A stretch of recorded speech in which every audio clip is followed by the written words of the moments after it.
All right, welcome back. Dr. Drainz with Apple Drainz of North, by God, Carolina, and by God, it is cold here. We've moved inside.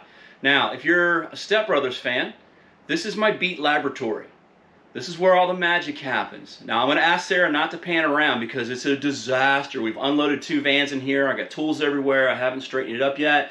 So by the weekend, it's going to be done. So what I want to do is, people ask what kind of rock are you supposed to use. So I'm going to show you. I've got 2 jugs of rock here. Show you the difference. This is number 57 washed. This is a fun thing called railroad cobble. It's not round, but it's very, very large. So I've got 2 jugs exactly the same. Thank you, Dollar General.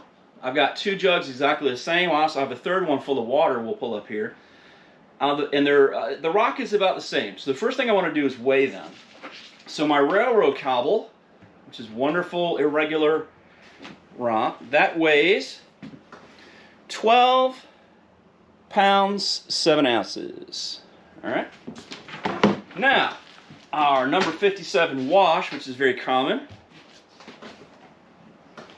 that weighs 13 pounds, 7 ounces. Okay, so why is that important? Why are you wasting my time with a scale?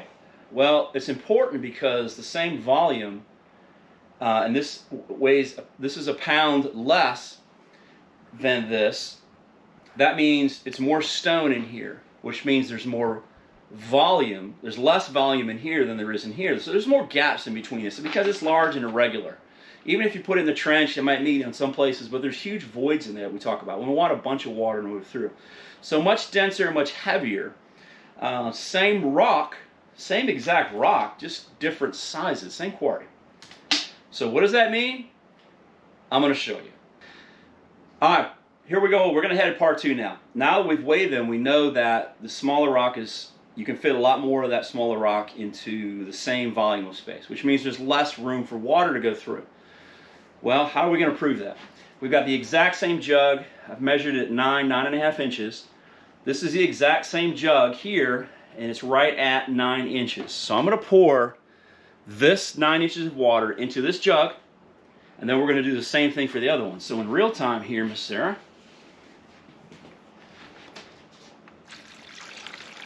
here we go. Here we go. Pour, pour, pour. And I'm going to go to 9. I'm going to stop. Okay, so I'm at 9, and if you look here, we're right around maybe 5.25 inches.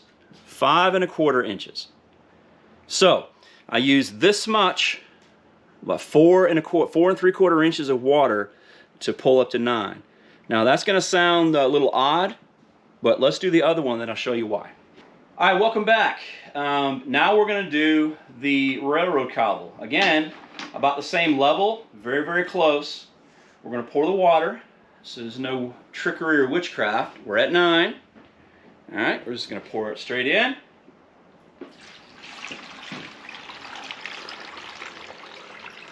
And we're going to go to 9 again, just like the other one.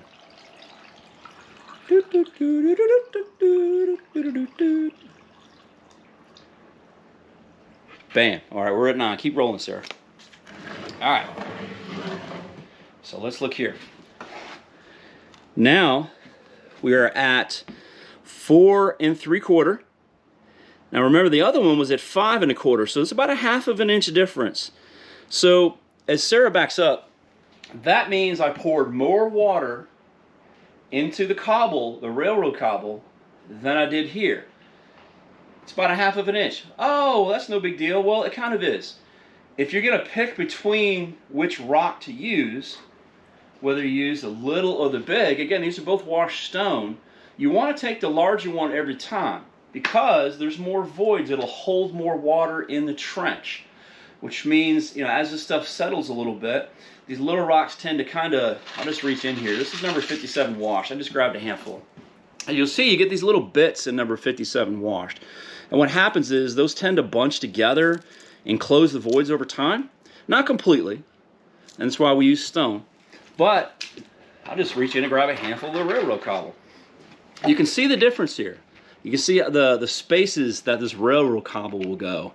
And if you can get some really good round stone, which we don't have around here, That's even better, but the railroad cobble is 100% better because you can put more water in the same trench. So if you're a DIY person, you go to Lowe's or Home Depot and you're like, I'm just going to grab this little gray rock because that's what everyone says. Don't do that. Spend a little bit more money. They don't have railroad cobble, but they got big one. And if you've got big bucks, if you're Richie Rich and you live in Chapel Hill and you can afford it, then buy the big round stone, the decorative stone, and put it in your trench. It's kind of silly. I wouldn't do that. But definitely the larger stone is what we use. We recommend it. If you're a DIYer, buy large washed stone. You can go buy it at a quarry, your local. Even in Durham and Raleigh, they have some places where they have rock for sale, not a quarry. You can go in with your pickup truck and you can load up a load in your pickup truck. But get the big stuff and make sure it's washed.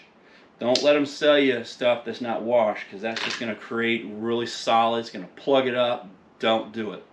All right, from the Beat Laboratory in North By God, Carolina, in our rock lobster test, Dr. Drainz signing off.